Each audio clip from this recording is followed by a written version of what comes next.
Wow, that party got really out of hand last night. Huh? Out of hand? Which hand? Let's find out.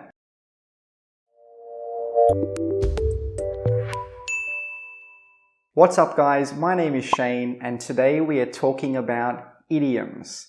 Idioms are very important in English because they are used by native speakers very often. And whenever I listen to native speakers, I'm really surprised as to how often native speakers use idioms. But don't worry, because today we talk about 5 idioms that native speakers use very often. But before we get started, we need to talk about what an idiom is. An idiom is a phrase where the words together have a different meaning from the words by themselves. For example, I recently put out a piece of content on Instagram regarding an idiom. Person 1 says maths is a piece of cake.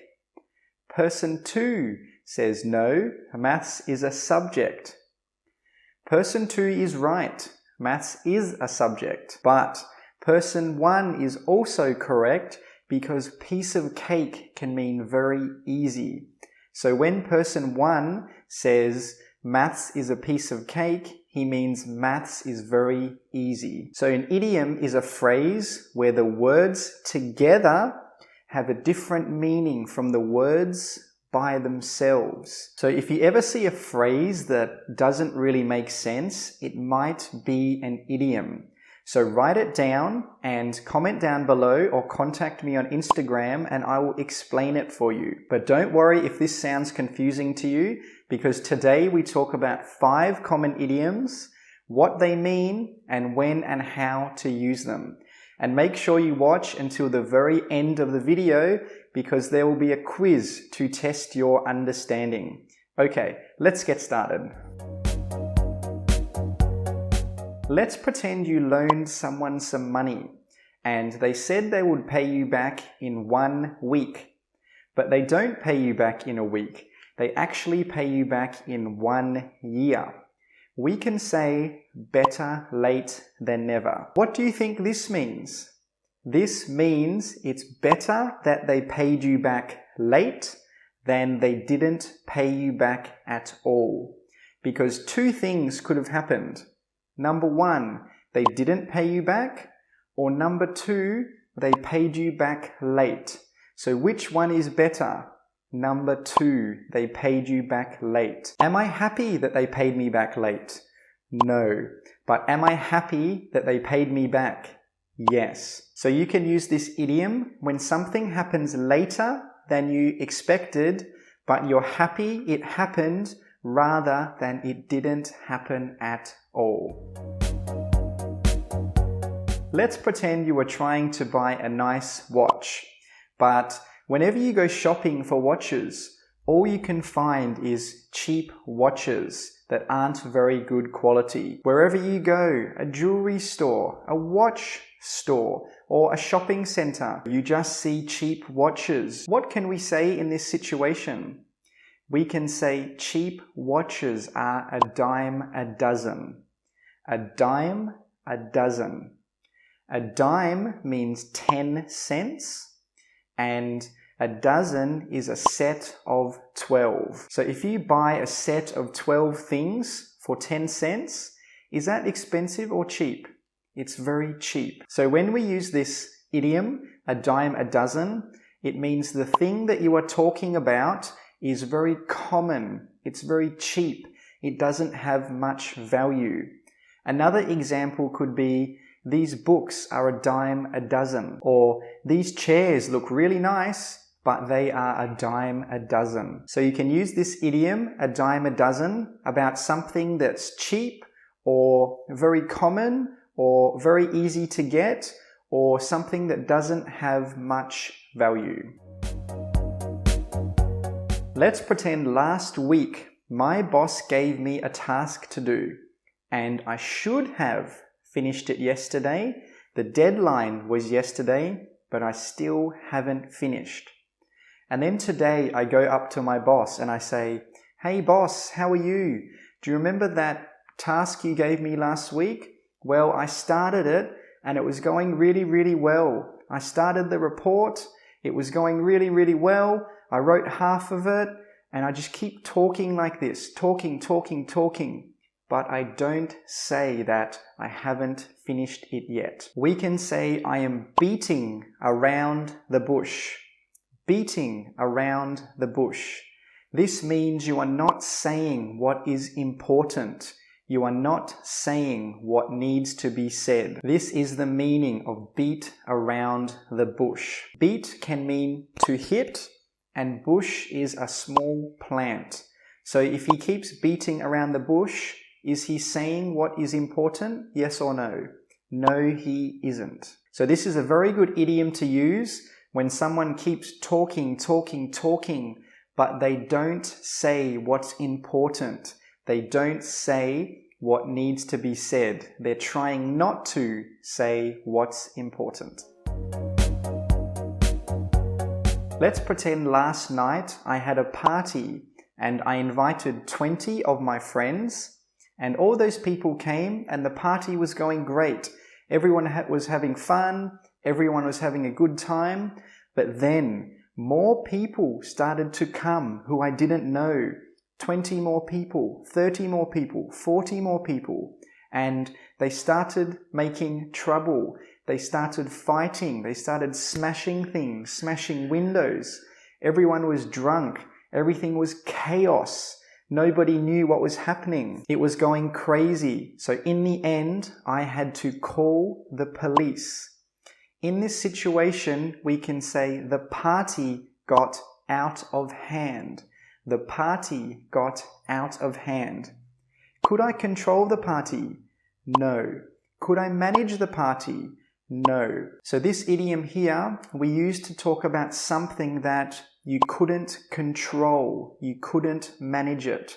It's often used with parties because parties sometimes get out of control. It can also be used with arguments. So if two people are fighting or having a problem, you can say the argument, the fight, the problem, it got out of hand. This means that they couldn't manage it. They couldn't control it. We can also use it with things like prices. So if I say the petrol price has gotten out of hand, do you think the price is too high or too low? It's too high. We said it's gotten out of hand, so this means we can't control it, so it's probably going up to a really high price. And note here how we say has gotten, has gotten. Idioms are just like other sentences. You've always got to think about what tense you're using. And we've got a has here. So normally after has, we use the past participle. And the past participle of get is gotten. So if something can't be controlled and it's causing big problems, you can use the idiom get out of hand. Okay, get a piece of paper and a pen and start here. Put your pen here. Draw a line all the way over to the right hand corner, and then start drawing a line down the page all the way down to the bottom right hand corner, and then draw a line all the way to the left hand corner, or to make a long story short, draw a rectangle. What do you think to make a long story short means? To make a long story short means when you say the most important things and you don't say any of the details. This idiom is often used when people are telling stories and they tell you every single detail. They tell you what time it was, where they were, what temperature it was, what smells they smelled, what the air felt like on their skin. They tell you every single little detail. So if anyone is ever telling you a story like this and you just want the most important part, you can say, make a long story short, please. This means don't tell me all the details, just tell me the most important parts in a few words. Now we have learnt 5 new idioms, so it's time to test your understanding with a little quiz. I will tell you a situation and then you will see 3 idioms. And I want you to tell me which idiom is most suitable for the situation. Situation number 1. I was meant to meet my friend at 1 p.m. at the park. 1 p.m. came along and he wasn't there. So I texted him and he said, "Oh, I'm coming now, I'm coming now." 1:30 comes along. He is still not at the park. I text him again. "Where are you? Where are you?" He says, "Oh, I'll be there in 5 minutes." 2 o'clock comes and he finally arrives. What idiom can I use to describe this situation? And the correct answer is C. Better late than never. I am not happy he was late, but I am happy that he came. Number 2. I borrowed my friend's car last night, and when I was driving, someone crashed into the back of me and smashed up the back tail light. And I took the car back to my friend and I said, "Hey, last night I was driving and the weather was really good. I was listening to some really good music. There weren't that many people on the road. It was pretty quiet." And I just keep talking and talking and talking. I don't tell him the most important part. What idiom can be used to describe this situation? And the correct answer is B. I am beating around the bush. I am not saying the most important part, that someone smashed into his car. And number 3, I always see those cars on the road. They are everywhere. Everywhere I look, I see those cars. They're cheap and they're everywhere. What idiom could we use to describe this situation? Yes, the correct answer is B. We could say those cars are a dime a dozen because they're cheap, they're everywhere, and they are easy to get. And that is the end of the lesson today. Try using these idioms with your friends, and if they don't understand, you can teach them what the idioms mean. And if you're interested in learning more phrases that native speakers use all the time, you can check out this video right here. And if you haven't subscribed already, make sure you subscribe right now so you don't miss any video that can help you understand English like a native speaker. If you have any questions, please comment down below. And if you learned something today, please hit like and share this with your friends so they can learn 5 new idioms. And for daily quizzes, weekly posts, videos, and lessons, follow my Instagram. And I will see you in the next video.